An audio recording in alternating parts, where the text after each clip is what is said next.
L'instruction 027 s'inscrit ainsi dans la continuité logique des grandes réformes structurelles et organisationnelles que nous conduisons avec détermination. Elle renforce l'harmonisation, la rigueur, la qualité, la conformité et la gouvernance de notre système éducatif dans un cadre cohérent, aligné sur les standards internationaux. Ce texte s'appuie sur les priorités majeures qui structurent la refondation de l'enseignement supérieur. La consolidation du système LMD, l'amélioration de la gouvernance administrative et patrimoniale, la modernisation de la formation, la rigueur dans la gestion financière, la montée en puissance de l'assurance qualité et l'attention particulière accordée à la vie universitaire.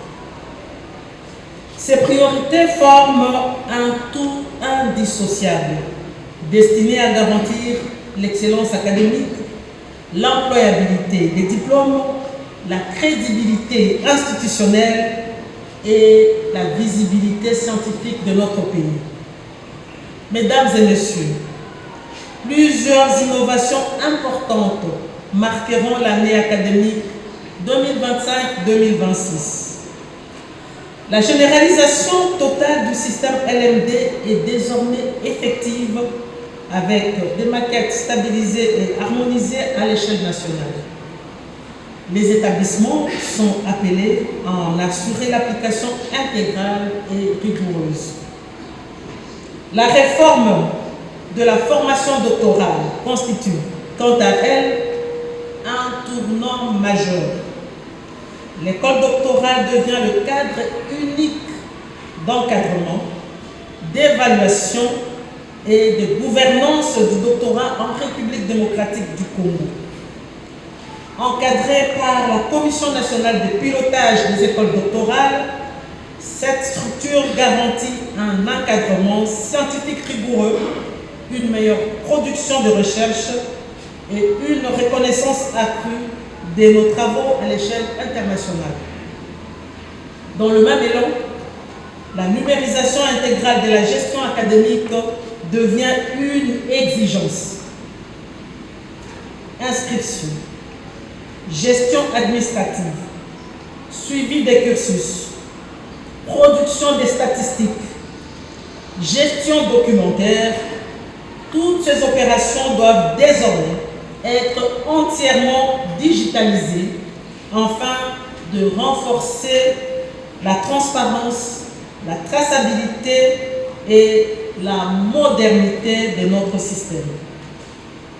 La gouvernance administrative et patrimoniale sera également renforcée par des mécanismes de contrôle réguliers menés en coordination avec les organes de gouvernance interne, l'inspection générale et les instances d'assurance qualité. L'assurance qualité, justement, occupe une place centrale dans cette instruction. Elle devient la colonne vertébrale de notre pilotage institutionnel. Chaque établissement devra produire et mettre en œuvre un plan annuel respectant les standards nationaux ainsi qu'un rapport périodique démontrant sa conformité et ses progrès. Cette dynamique de rigueur s'accompagne d'un engagement ferme, lutter sans relâche contre les antivaleurs. La corruption, la fraude académique, la complaisance, les violences en milieu universitaire et toutes les formes de dérive doivent être combattues avec la plus grande détermination. Nous devons affirmer ensemble la culture du mérite, de l'éthique et de la responsabilité. À ce stade, je souhaite lancer un appel solennel aux gestionnaires, aux enseignants, aux encadreurs, aux étudiants et à toute la communauté universitaire. Le respect strict du calendrier académique doit devenir une norme non négociable. L'application fidèle des textes légaux, réglementaires et des directives ministérielles constitue un devoir institutionnel.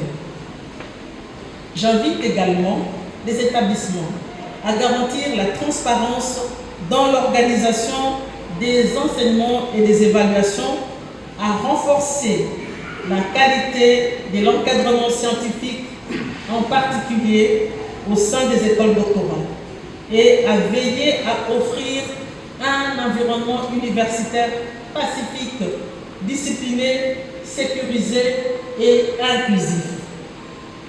J'encourage par ailleurs la promotion de la culture, de la création artistique, de la recherche et de l'innovation technologique comme vecteur essentiel de la transformation de notre pays. La transformation numérique des établissements doit s'accélérer car elle conditionne désormais l'efficacité, la modernité et la crédibilité de notre système d'enseignement supérieur.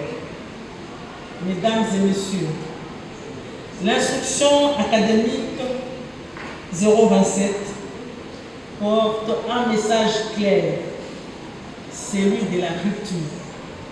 Rupture avec les anciennes habitudes.